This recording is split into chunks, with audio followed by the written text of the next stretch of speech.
Ancient Egypt, land of pharaohs, land of pyramids, but there's more. Imagine giant stone needles reaching for the sky. These are obelisks. They are ancient wonders, symbols of power and mystery. They stand tall, witnesses to history. These structures are more than just stones. They are voices from the past. They tell stories of pharaohs. They whisper secrets of ancient Egypt. Their shadows dance across time. They connect us to a glorious past.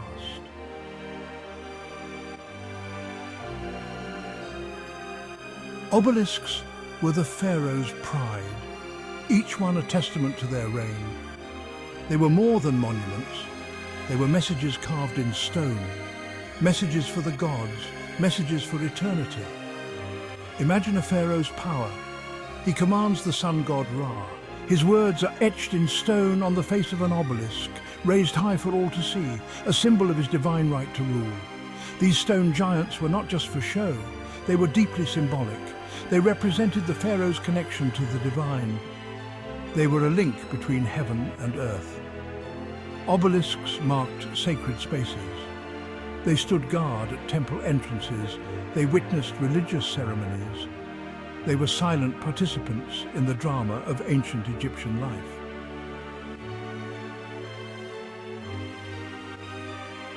The story of these monumental structures begins in ancient Egypt thousands of years ago. The Old Kingdom was a time of innovation. Pyramids were being built, and so were these towering monuments.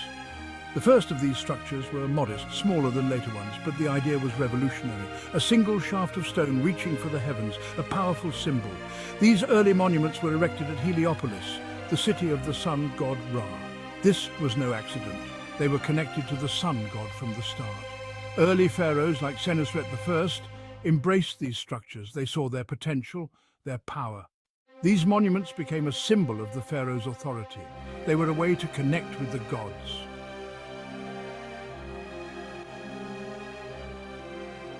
The design of these towering structures wasn't random. They were inspired by a sacred object, the Benben stone. This stone was housed in the temple of Ra at Heliopolis. The Benben stone was said to be the first thing to emerge from the primordial waters. It was a symbol of creation, of the sun god's power. These monuments, with their pointed tops, mimicked the Benben stone. This connection to the Benben stone gave them a profound religious significance. They were not just monuments, they were sacred objects. They channeled the power of the sun god. Over time, these structures became taller, more elaborate, but the basic design remained the same, a testament to the enduring power of the Benben stone.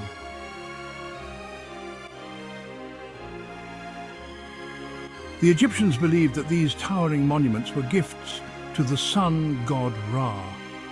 They were meant to honor him, to appease him, and to ensure his blessings. Each structure was carefully positioned, oriented to the east-west axis, so that the rising sun would bathe it in light. This created a dramatic effect, making the monument seem to glow. The inscriptions reinforced this connection to Ra. They told of the pharaoh's devotion to the sun god, proclaimed the pharaoh's power, and were prayers carved in stone. These structures were not just static objects, they were part of a living, breathing religious tradition. They were a way for the Egyptians to connect with the divine, to participate in the cosmic order.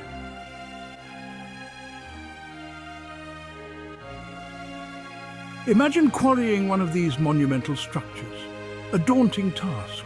It required skill, precision, and thousands of laborers. It was a massive undertaking, a testament to Egyptian ingenuity. The journey began in the granite quarries of Aswan. Here, amidst the harsh desert landscape, lay the raw material for these structures, massive blocks of granite waiting to be transformed. The Egyptians were master quarrymen. They used simple tools but sophisticated techniques. They carved trenches around the stone, then hammered wooden wedges into the rock. Soaking the wedges with water made them expand. Slowly, the massive stone would break free. This process could take months, even years. But the Egyptians were patient. They understood the importance of their task. They were creating something eternal.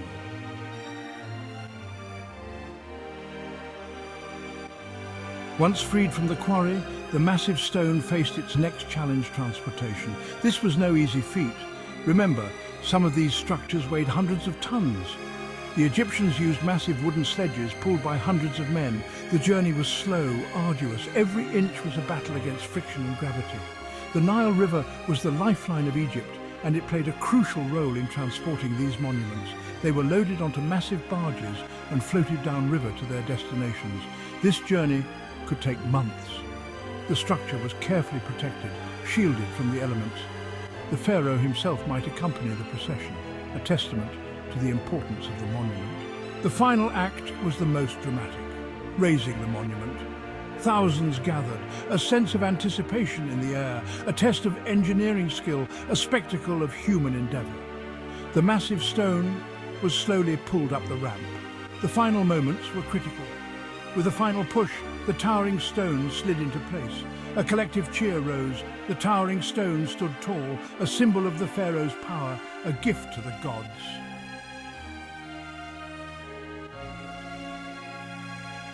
These towering structures were more than just impressive monuments.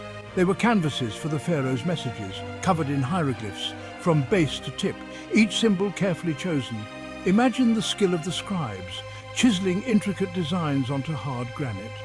They were masters of hieroglyphic writing, their work a testament to their artistry.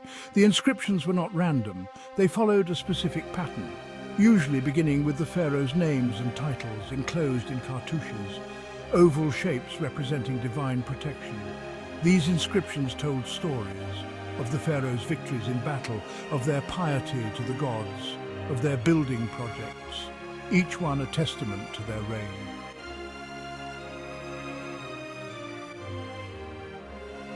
The primary audience for these inscriptions, the gods themselves. These towering structures were seen as a direct link between the earthly and divine realms. The inscriptions were often prayers, petitions for divine favor, for long life and prosperity, for victory over enemies, for a place in the afterlife. Specific gods were often invoked. Ra, the sun god, was a common recipient of these prayers, as were Amun, Horus, and Hathor, powerful deities of the Egyptian pantheon. The placement of these monuments amplified these messages, positioned at temple entrances, flanking sacred gateways. They served as intermediaries between worshippers and the gods.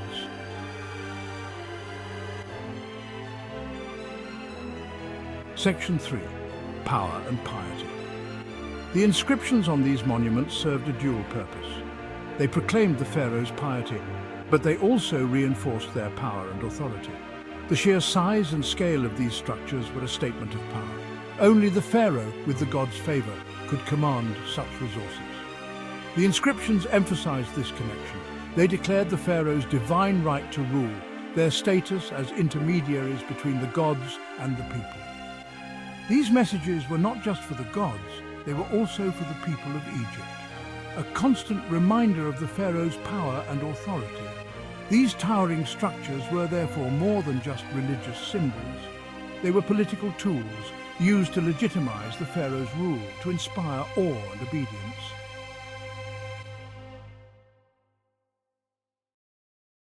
The obelisks of Egypt. Once they graced grand temples, now they are scattered across the globe. Taken as trophies, symbols of ancient glory displayed in foreign lands. Imagine the journey across land and sea, these massive stones transported by conquerors, a testament to Roman engineering. Some remain in Egypt, standing tall, witnesses to time. Others found new homes in Rome, in Paris, in London, in New York. These lost giants tell a different story, a story of cultural exchange, of conquest and appropriation, of the enduring fascination with ancient Egypt.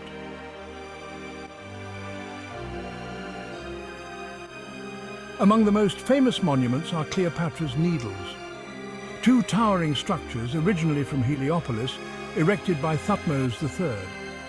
Despite their name, they have no direct connection to Cleopatra VII. They were already ancient in her time, standing for centuries at the entrance of a sun temple.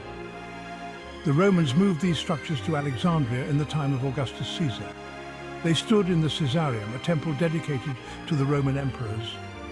In the 19th century, one was gifted to London, the other to New York City. Today, they stand on opposite sides of the Atlantic, reminders of a shared past.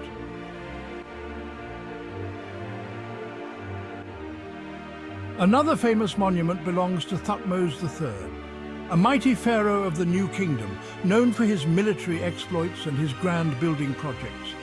This structure is unique. It's the tallest surviving ancient pillar, towering over 100 feet and weighing over 350 tons. A testament to Egyptian engineering. Originally, it stood at the Temple of Karnak in Luxor, Egypt.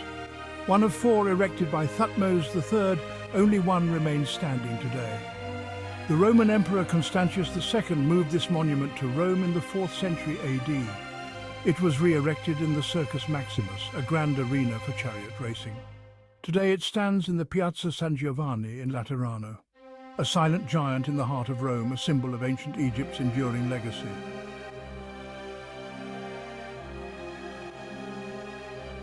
Obelisks, silent giants. They stand as testaments to a glorious past, reminders of ancient Egypt's grandeur. Their influence echoes through time. They are more than just stone. They are symbols of human ingenuity, of artistic brilliance, of spiritual aspiration. Imagine the ancient Egyptians gazing up at these towering structures, feeling the weight of their presence. These monuments were meant to inspire awe, to connect them to the divine, to immortalize the pharaoh's legacy. Today, we still feel that same sense of wonder. Whether standing before one in Egypt or admiring it in a foreign land, their power transcends time and culture. The legacy of these structures is profound. They inspired countless imitations from ancient Rome to modern cities. Their distinctive shape continues to captivate, a testament to their enduring appeal.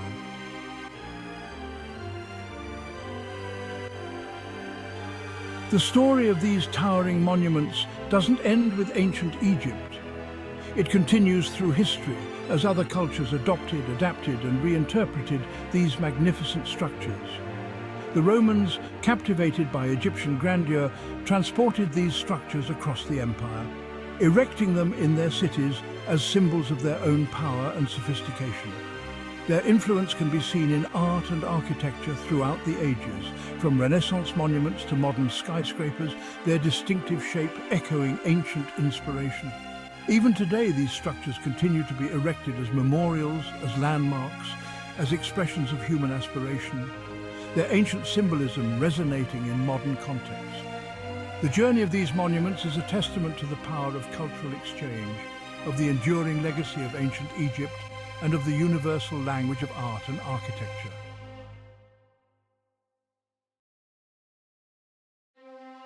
Why do these towering structures continue to fascinate us? Why do they draw our gaze upwards? Perhaps it is their sheer size and scale, the audacity of their construction, the mystery of their ancient origins, or maybe it is their symbolism, their connection to the heavens, their representation of human ambition and aspiration.